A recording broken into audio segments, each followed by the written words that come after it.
नमस्कार, आप देख रहे हैं आइडियल एक्सप्रेस। मैं हूं निशा मिश्रा। जगदीप धनखड़ का उपराष्ट्रपति का छोड़ना और राजनीतिक गलियारों में उठा पटक का होना मानो एक ही सिक्के के दो पहलू हों।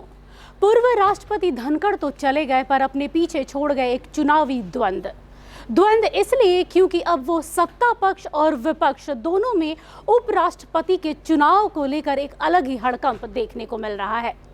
जहां सत्ता पक्ष ने उपराष्ट्रपति पद के लिए भाजपा नेता सीपी राधाकृष्णन का नाम दिया है, तो वहीं विपक्ष ने भी अब इस पर से पर्दा उठा दिया है। विपक्षी इंडिया गठबंधन ने अपने उम्मीदवार की घोषणा कर दी है। सुप्रीम कोर्ट के पूर्व जज और गोवा के पूर्व लोकायुक्त justice retired B Sudershan Reddy का नाम इंडिया गठबंधन ने अपने उम्मीदवार के रूप में रखा है। इसका सीधा मतलब ये हुआ है कि वो सत्ता पक्ष के उम्मीदवार और भाजपा नेता सीपी राधाकृष्णन को चुनौती देंगे, यानी साउथ वर्सेस साउथ की लड़ाई देखने को मिलेगी। अब इस घोषणा के साथ उपराष्ट्रपति पद का चुनाव बेहद ही रोचक मुकाबले में तब्दील हो गया है। आपको बता दें कि उपराष्ट्रपति का चुनाव अगले महीने 9 सितंबर को होना है और नामांकन की अगली तारीख जो है वो है 21 अगस्त, यानी महज अब से 2 दिन के बाद।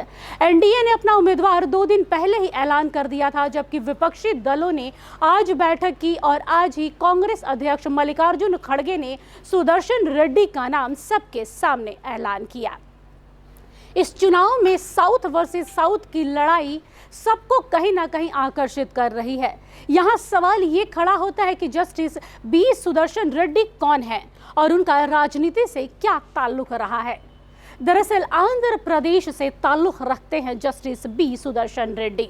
उनके जन्म और जीवन की बात करें तो उनका जन्म 8 जुलाई 1946 को आंध्र प्रदेश के रंगारेड्डी जिले के आकुला मयालरम गांव में एक किसान परिवार में हुआ था।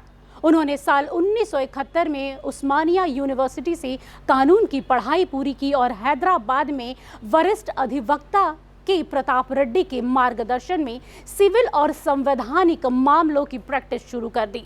8 अगस्त 1988 में वे आंध्र प्रदेश हाई कोर्ट में गवर्नमेंट प्लीडर नियुक्त किए गए और बाद में केंद्र सरकार के लिए एडिशनल स्टैंडिंग काउंसलिंग की जिम्मेदारी संभाली। जस्टिस रेड्डी की बात करें तो 1991 में आंध्र प्रदेश हाई कोर्ट में जज के तौर पर न्यायिक कैरियर की शुरुआत की उन्होंने। बाद में वे सुप्रीम कोर्ट के जज बने और कई अहम फैसलों का हिस्सा भी बने। सुप्रीम कोर्ट से रिटायर होने के बाद उन्हें गोवा का पहला लोकायुक्त नियुक्त किया गया। कई उपलब्धियां हैं इनकी जो गिनवाई नहीं जा सकती, जहां उन्होंने ईमानदारी और सख्त छवि वाले अधिकारी के रूप में जाना जाता है। भ्रष्टाचार के मामले में उन्हें बिना दबाव के जांच की और पारदर्शिता की पैरवी की है। सवाल यहां ये उठता है कि आखिर इंडिया गठबंधन को सुदर्शन रेड्डी ही क्यों दिखे इस उपराष्ट्रपति पद के लिए। और गौर करने वाली ये बात है कि इंडिया गठबंधन रेड्डी को उतार कर क्या दिखाना चाहती है। तो रेड्डी को उतार कर इंडिया गठबंधन न केवल सत्ता पक्ष को बल्कि पूरे देश को ये संदेश देने का प्रयास कर रही है कि ये संविधान, न्यायपालिका और पारदर्शिता के पक्षधर चेहरे को उन्होंने आगे रखा है। विपक्ष का मानना है कि रेड्डी की साफ सुथरी छवि और न्यायिक अनुभव उन्हें उपराष्ट्रपति जैसे संवैधानिक पद के लिए उपयुक्त उम्मीदवार बनाता है। वहीं उपराष्ट्रपति पद के चुनाव में अब रेड्डी का मुकाबला बीजेपी नेता और तमिलनाडु के वरिष्ठ राजनेता सीपी राधाकृष्णन से होगा। दोनों में मुकाबला एकदम टक्कर का है। राधाकृष्ण 2 बार लोकसभा सांसद रह चुके हैं, वर्तमान में महाराष्ट्र के राज्यपाल हैं और बीजेपी ने राष्ट्रीय राजनीतिक और संगठन में लंबे अनुभव को देखते हुए उम्मीदवार के रूप में उन्हें चुना है।